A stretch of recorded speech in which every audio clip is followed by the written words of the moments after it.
Hello everyone, and welcome to a new episode of the Facebook integration for Windows Store App series. My name is Christophe Nazar, and I will talk about the photos in Facebook and how to get the pictures associated to an album that I've detailed in the previous episode. And I will dig into the mechanism used by Facebook to allow paging and batching of set and check of information, especially in the context of photos. In the previous episode you saw how to send a me album get request to get the list of album and get the response in form of JSON, and how to parse it. And to get the photos you have to take the ID of the album and just add the photos suffix to it. And that way, you see, it takes a long time because I get a lot of photos. And to handle this major number of photos, Facebook is using a paging mechanism that I will describe in a moment. So first, you see again under the data root, you get the definition of each photo. Here you have the different fields: the ID, creation time, who give this photo, the age, and something that will be very interesting for us is the list of the same images but with different sizes. So this is the original one, the big one, and then you get different sizes keeping the same aspect ratio, but that way you can pick the one that is mapping the UI you want to show the picture inside. What I mean is, if you only have a small image like 700 in 8, then you should use this one and not this one or this big one or this big one. Why? Because it takes longer to download it and it consumes more memory. So try to always use the size of the picture that you really need. You don't want to spend more time than is needed for your user, so your UI will stay responsive.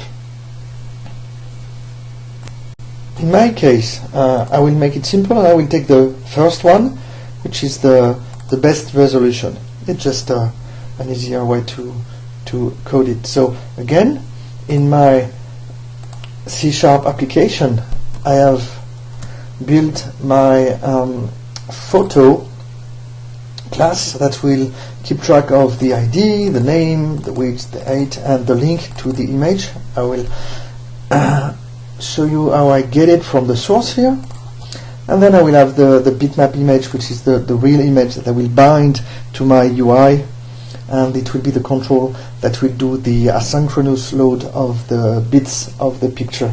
And again, I will get my grid view filled up in one call.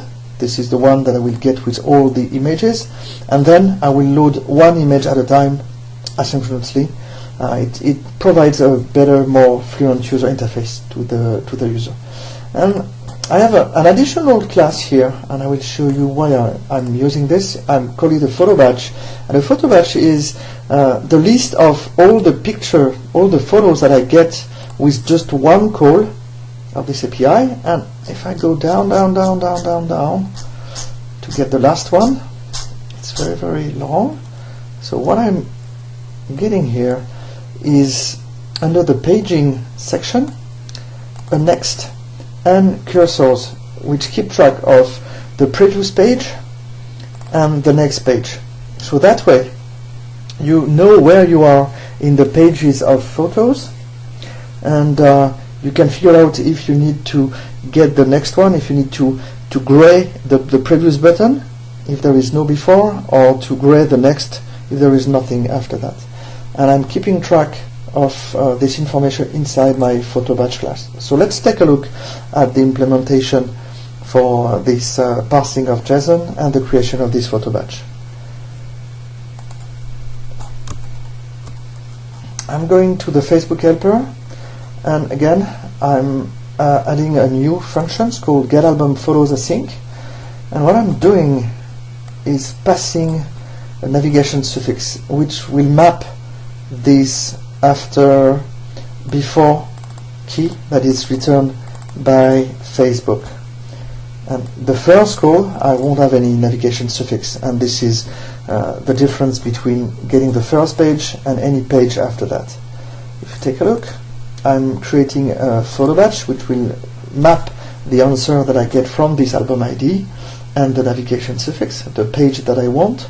There is no like page 1, page 2, page 3. It's really up to you to navigate from one page to the other. You can't go directly to a specific page without doing all the successful calls in between. So here, that's the difference between the two URI, the two GET requests that I will do. If I'm asking for the first page, I'm just passing the album ID. This is what I've done with my Explorer session. This is the album ID, and I ask for the photo suffix. And that way, I will get the first page. Otherwise, I'm just adding the suffix that I've been passed to the URI, and I will build the URI that way. Always the album ID in the first position, and then at the end, I will pass the page I'm interested in. And I see I'm just limiting the number of pictures to 25. Again, after that same pattern, using the get task async from the Facebook client to do the call, I will get the result as a dictionary of key value pair, and I'm interested in the data section. Remember, it's the first one that contains all the photos plus the paging sections. So for the photos, it's very similar to what I've done for the album. So take a look at the previous episode for all the details. Again, I'm repeating myself because it's very important. You always have to check if the key that you are looking for is present before getting the value associated with this key, because some of the photos might not have a name, and in that case you will get an exception if you ask directly for the value of the key. And then I'm creating my photos one by one. I'm looking for the images that I want. Again, remember, you have plenty of resolution for the same images, and in my case I make it simple. I just take the first one, and this is exactly what I'm doing here. If I get an image, let's try to find at the beginning the first image here. I get the image subsection, and here I'm interested in these three values. I get the 8, the width, and the source. And the source is the one that maps to the URI of the image. And this is what I'm keeping track through the link to image property. And when I'm done with this image, I'm just adding to the current batch to the photo collection, which is the list of the photos for this batch, for this page. Notice that you can also get, if you're interested in some comments. So I have some comments associated to my photos. You can also parse all the comment subsections. Again, same data, which is the list of all the comments that I got on this picture, and then you can parse it. But I don't do it here because I'm not interested in the comments. Next is the parsing of the paging information, taking care of the paging subsection. I'm looking for the previous and the next, if there is one. And here, since I'm in the first page, I just have a next entry, which means that this is the first page. When I will be at the last page, I won't have any next, but I will have a previous, and you get the value of each previous and next page is returned by Facebook, even for the first one. Don't ask me why, I don't know. You get it anyway. So see, if I have a previous, I get the previous. If I have a next, I get the next, and then I can just take a look at the before and previous and keep track of them inside my batch, where I get the next URI and the previous URI, and here is the before and the after that I will use as parameter when I will call my function and I pass to the navigation suffix. Okay? There is no, as I explained at the beginning, there is no page number. It's just the next page and the previous page. So here you have all the code to parse this information, and feel free to reuse it. So how to use this function? Let's go to the main page, and I have a previous and a next button. Let's go back to the application itself as a refresh. See, at the top I have a previous and a next. So this is the first page, and if I want the next, I'm clicking on the next button to get the picture. Here maybe my session is just too long, so I'm going back to the album.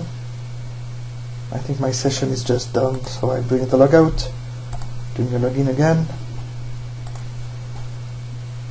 and then I'm asking for the album. I get the list of the album, select one, and here I have my first page loaded. And when I click on the next, you will see all the titles will be here, but the picture will be empty at the first, and then so here it's in my cache, it's in my IE cache. Maybe the next one won't be there. You see, empty, empty, and then I get image by image. And again, there is no next button, but it's my last image. Previous, previous, and I don't have any previous because it's my first page. Let's go back to the source code.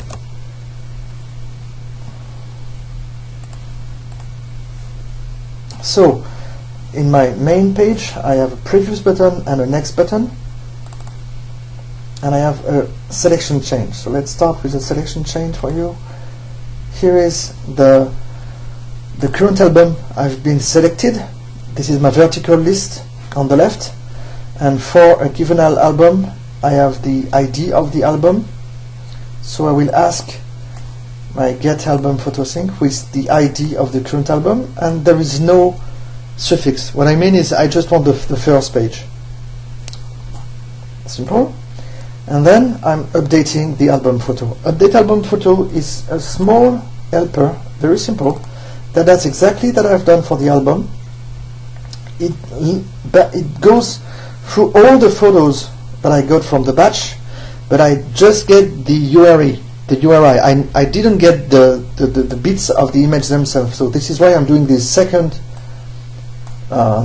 course, and I'm just setting the image of each photo that is bound to each item of my grid, and I'm just passing it the link, the URI, and the bitmap image class will do the rest. It will asynchronously load the bits of the picture, and it will be displayed in the grid. So this is what it's done, and now when I click on the previous, I have the current batch, which is the data context of my control, and I'm asking for the before property, which is this one I got from the JSON. Very, very simple. And for the next, it's exactly the same. I get the current batch from my data context, and I'm asking for the next one, and I'm passing the after based on the after I got from the JSON. You see, there is no direct access to a page, but you have to keep track of the previous and the next one.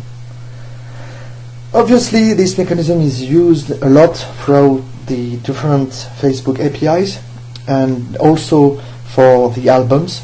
So the current implementation you've seen in the previous episode is not using it because I don't have so many albums, but if you really need to have a full, consistent way of getting the albums, you also have to take care of this pagination mechanism. Okay, this is the end of this episode about photos and albums, and I wish you a happy coding.